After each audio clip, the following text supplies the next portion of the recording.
bütün misralardan tenhalık keçir.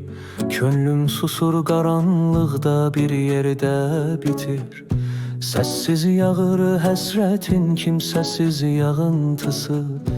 Bir yanım qış desə, bir yanım yazın paslı səsi. Gecələrinə güneş gətirə bilərdin, eşq qoyub sükutu unutturardın.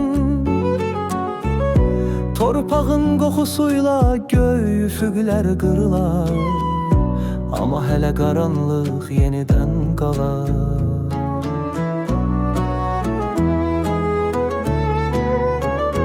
Hanı mənim gül gözümü güldürən bahar, hara itdi səmimiyyət, saflıq dolu diyar. Həsrət qoxusu hər sətirmiş ömründə, bal verən dodaq hanı yuxumun kövrəyində. Hanı mənim gül gözümü güldürən bahar, hara itdi səmimiyyət, saflıq dolu diyar.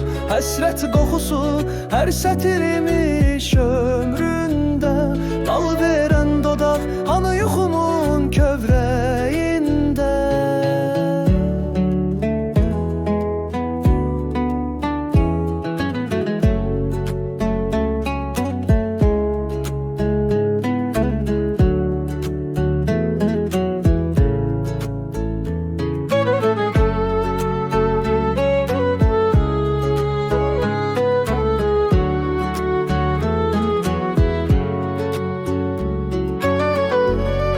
Eğer misralarım sevgiyle titreseydi, bütün geceler ahengilere eksetseydi, sevinçler yerdi hasretim bu şehire.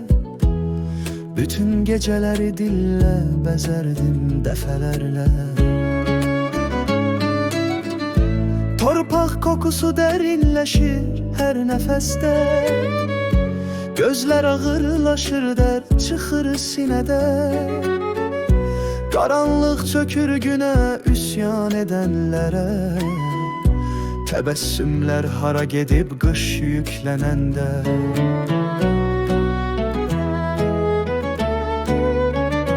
Hanı mənim gül gözümü güldürən bahar, hara itdi səmimiyyət, saflıq dolu diyar.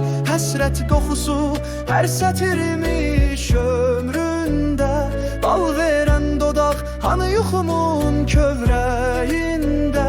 Hanı mənim gül gözümü güldürən bahar, hara itdi səmimiyyət, saflıq dolu diyar.